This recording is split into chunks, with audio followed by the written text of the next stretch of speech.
Alright, so it's a cold windy night, but I need to try and get this Tekonsha? Something like that. T1 connector wiring kit installed into the Kicks. In my previous video I showed how to install a hitch in this car, and I need to pick up a sandbox for my daughter soon, so we're going to have to get the trailer on here. So let's get started. There's two 10mm bolts on each side of here that need to come out, and that's our first step.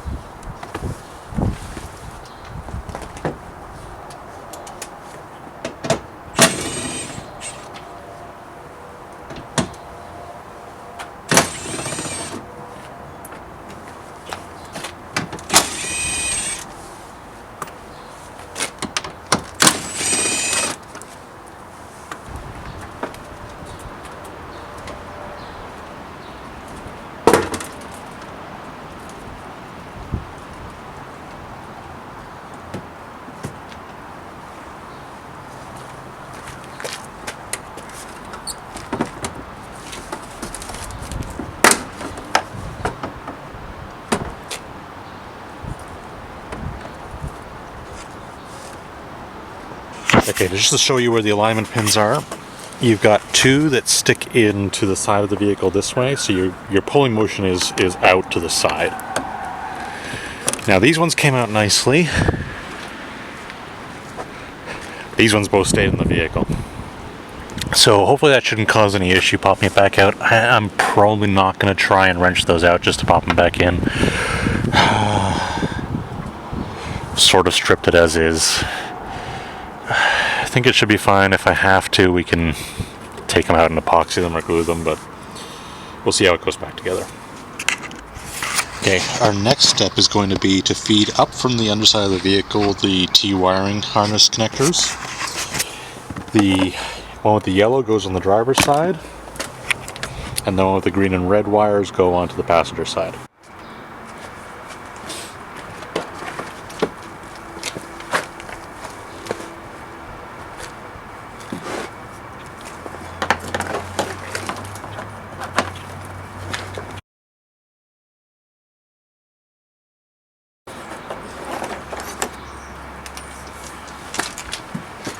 Okay, easier said than done.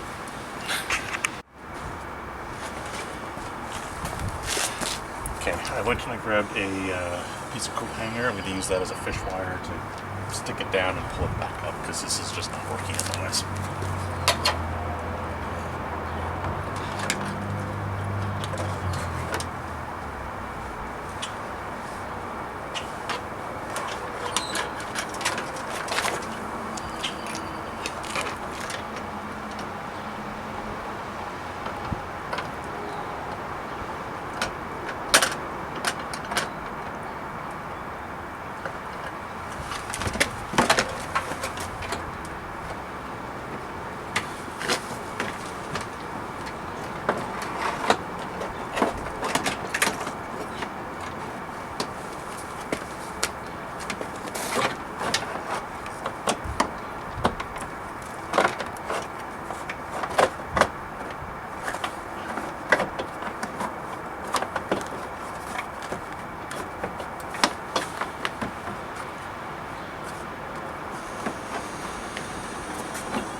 Alright, next we can actually hook up the connectors. My hands are frozen.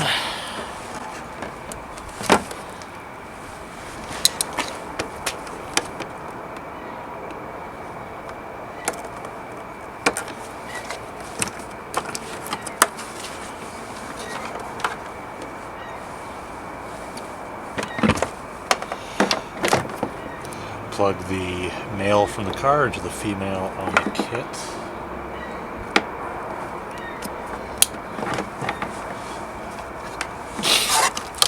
And plug the male on the kit into the female on the headlight assembly, or the brake light assembly.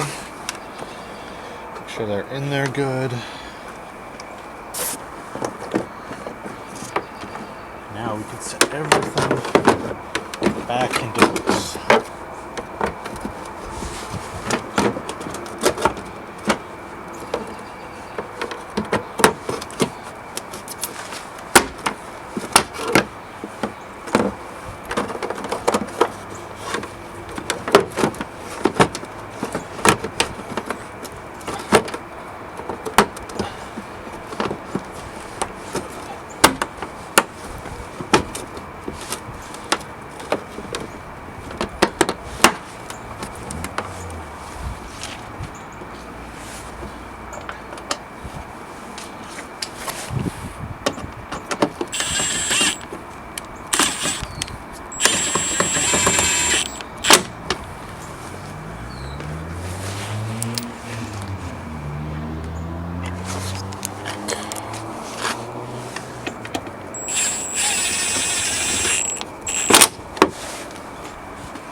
There we go, that side went together pretty nicely. Okay, now I'm going to take the double-sided tape included and mount the connector's black box up into the frame of the car.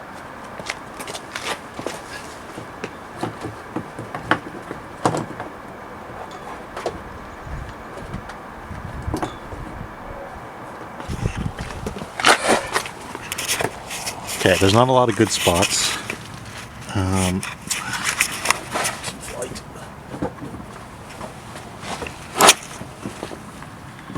But I ended up settling on right there on the frame rail. That should work. Okay, it's starting to drizzle. So I think I'm going to try and get the other side in, and then might have to call it a night here.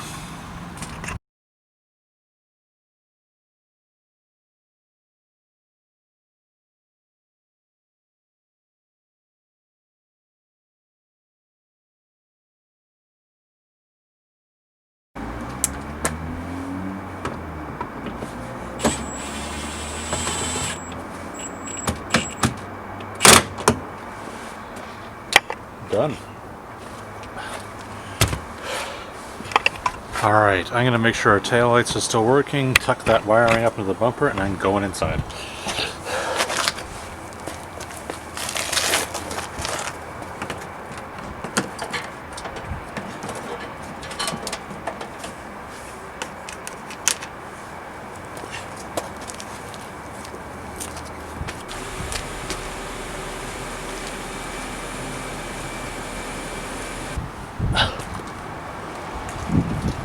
Alright, so I'm freezing, it's snowing, and that's where we're going to leave it tonight, so I'll pick up on this video tomorrow, hopefully.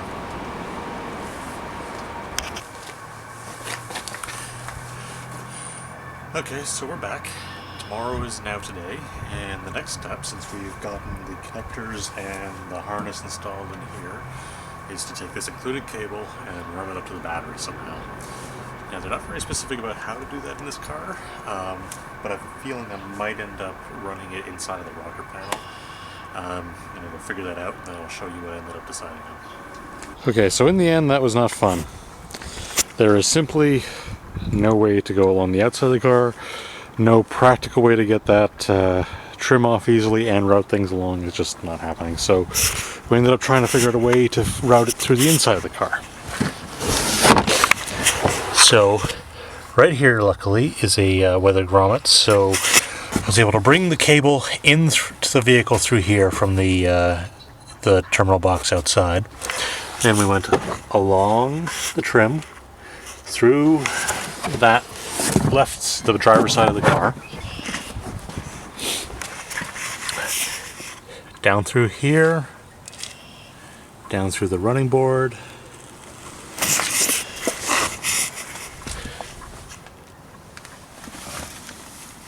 and then up, and it'll probably be hard to see or nearly impossible to see, but there's another grommet for the full wiring harness, I guess probably for the probably for the computer, not quite sure. Poked it through there.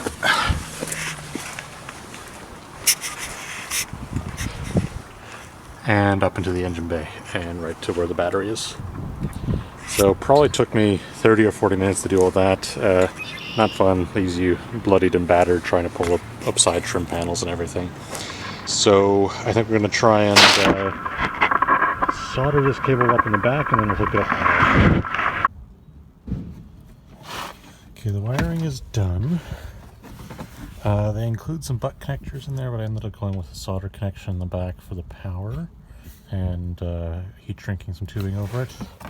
And then there's not a lot of good options for grounds. I ended up screwing into this piece of metal on the, I don't know really what it is. It's like a part of the bumper frame, but that should be good enough. Let's hope. There's just not a lot of good places in here to drill into or screw into within reach of this cable that they include. So we'll live with that for now. Other than that, really just zip tying things up back here for now. And then we'll be able to give it a maiden voyage out with a trailer. Quickly go to the front and show you what I did there. Alright, so here much the same thing. Went with a soldered connection and a heat shrink tubing on over that. They supply a fuse holder cable, so that's in. They supply the connector here, and that's just tied onto to the positive terminal of the battery. So other than that, that's really all the wiring there is. We'll clean that up and tidy it up a little bit. But that is it. We should be good to go. I don't know if I have a wiring tester anywhere. I have to figure that out. But the test might just be hooking up the trailer. Okay, so I never really filmed a proper ending to the video about installing the wiring in the Kicks.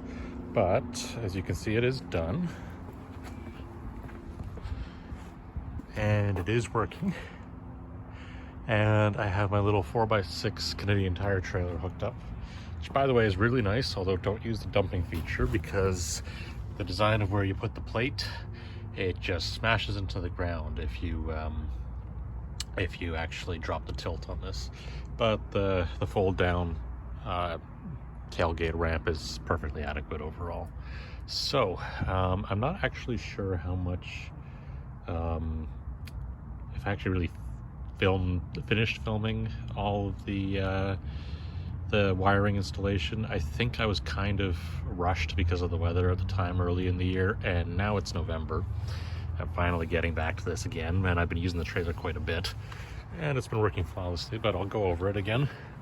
So we put in a Kurt hitch, and we had added the wiring module from, I'm going to put the name of it somewhere in the video, I can't remember what it is, but it's wired in, neutral's in there, the module is there, and the wiring comes, I think, up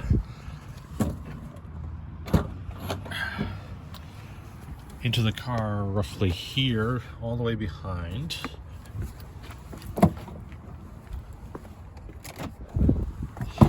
This is the power wiring, by the way. Comes down through here, along the existing path for wiring, all the way up behind this and into the firewall. And then that connects directly